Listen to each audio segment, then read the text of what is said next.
Company exposure for a small price.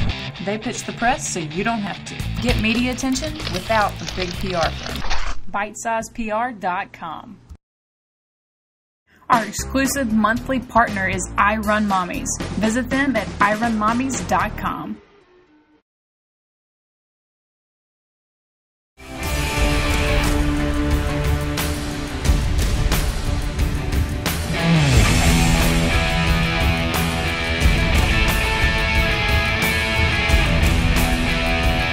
This segment is brought to you by Websticker.com.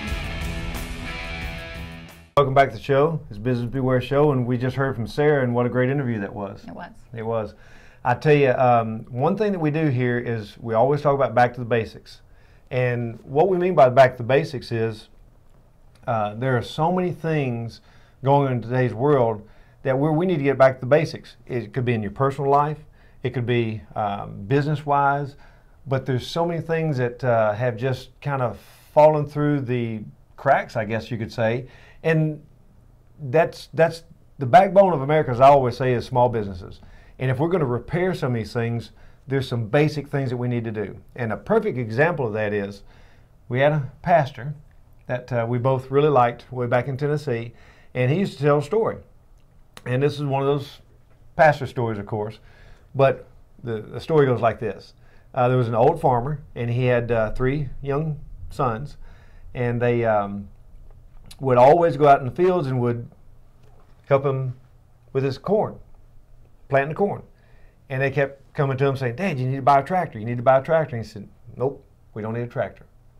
You need to buy a tractor every season." So finally the boys grew up, got out of the house, came back to the house one Thanksgiving. There was a brand new tractor in the yard. And he said, "Dad, all those times, you know, that tractor, you remember the story? All those times that tractor, all that hard work we had to do. Why didn't you get a tractor? Why would we do that?" He said, "Well, I wasn't growing corn, I was growing boys." And that's just a part of it. Yeah. And that's the basics that we're talking about. Trying to get back to the basics on all different aspects of businesses and life and everything else included. Because if you can't, be there in your personal life, you're not going to be there in your business life. You're not going to be there in business life, you can't be there in your personal life. So, but the thing we want to talk about today is word of mouth. Basically about marketing, and word of mouth being that there's yellow pages, there's as the girls have talked about, the tweeting and all the different things, the Facebook.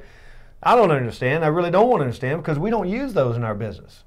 But the word of mouth is the thing that I've always relied on because I believe with one caution with word of mouth, you better have integrity. You need to have integrity anyway. But if you're going to rely on word of mouth, integrity is a key word, because if you don't have integrity, you're not going to go anywhere with it. That's true, and we rely on our friends to tell us places to go, places to shop, businesses to use, and so that's something you listen to what your friends have to say and you trust them. And so a lot of times you're going to use that word of mouth information that someone has given you over going to the yellow pages. If someone has said, I got a landscaper that came out and did a great job in my yard, you may choose that landscaper over going and trying to find one on your own, because word of mouth means a lot. It means a lot to your business, and it doesn't cost you anything except being good at what you do and having good customer service and making those customers happy. Right. And I don't think, you can correct me if I'm wrong, but in our business, the only thing that we do is, we're in the yellow pages, just a small ad, and of course a phone book, because you have to be, because a lot of people, if you're not in the phone book, they're not going to think you're a legitimate business. Yeah. I would think the same thing. If I was looking up someone to come to my house, I would want them to be in a phone book. If I looked them up, be able to find their number. Right. But we rely on word of mouth, and that's one customer telling another customer, tells another customer, tells another customer. And it's a proven fact. I mean, the statistics are there that if you've got a customer who is pleased with you, they'll tell 10 people. If you have a customer who is not pleased with you, they'll tell 100. So that's word of mouth, true. It can be a two-edged sword. That's There's true. no doubt about There's it. There's positive and negatives to it. But as a business owner too, don't just rely on your employees to give that good customer service. If customers are calling in and they want to speak to the owner, we've had to deal with that as being business owners. A lot of times people want to talk to us if they've got a complaint or something that needs to be worked out. They want us to deal with it instead. So that's also another way of using your word of mouth is by speaking up and saying the things that the people want someone to take care of it. Does that make sense? Oh, absolutely. And what's funny is usually we don't get to talk to the customers until there's a problem. Yeah. That's usually what happens. And that's, that's just how it is. But, there's many different ways of marketing your company. And let's face it, if you're a small mom and pop shop, like we qualify for that, you're not only marketing your company, you're marketing yourself. Right. Because there's people that I know back in Tennessee and here in Florida too, many times people have said, call Robert Bodie. They didn't say call such and such business. They say call him because he'll take care of you. And how many times, you've heard me say it many times, the girls have heard it too, I'm not the cheapest game in town. I'm not going to be. I'll tell you that from the start. But I'll be there when there's warranty work to do. I'll be there to take care of the customers. I'll be the first one there. And I'm not going to be the cheapest one. Right. Can't afford to be. That goes back to the integrity Right. that you said. You've got to have, and you have integrity if people are, Yeah. Well, you helped me with that too. That's right. I mean, That's right. Is that why you got tickled? Sometimes my wife has to keep me straight. And that's just how it is. This is true. So, but there's a lot of different ways too, and I know girls, y'all talked about it many times about, tell me some things, in the business y'all learned because of word of mouth. I mean, Ashley, you've had some instances like that.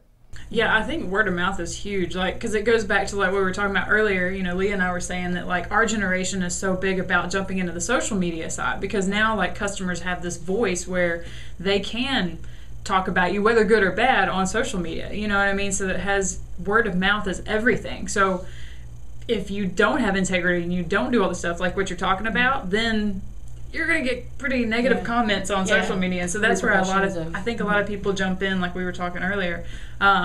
Word of mouth is more the social media side, where they think, oh, I have to do only social media. I don't need to do just word of mouth the old school way. So I think a lot of people forget to actually do that, like what you're talking about in Back to the Basics. Yeah. And also, we talk about word of mouth. We talk about, which is, a lot of people think, oh, you're cheap. That's why you only do word of mouth. Well, if you got integrity, you got a good business, and you take care of your customers, you don't need much more than that. And it's not bragging, it's just the truth. We've never relied on anything else. But, the girls talking about the Facebook and, tweeting and all this other stuff, and that's good and that's fine, but, that's another way to get more word of mouth out. In other words, that's a tool for word of mouth advertising. And it's kind of like, I gave y'all the example earlier of, you remember the old cheerleaders. And I know your mom was a cheerleader. And I remember seeing those megaphones. Is that what you call them? She had one of those. She had one of those too. And the thing is, when they're sitting there cheering or saying something, they use that megaphone to get out to more people. And that's what the Twitter and everything else is about. But it's still word of mouth. It still boils down to the same foundational thing. So. Well, you can reach more people. It's one thing face-to-face word of mouth, and then on the phone talking to your friend or a neighbor. But like you say, the tweeting or the Facebook, you can reach more people at one time. Yeah. All right. We'll be right back.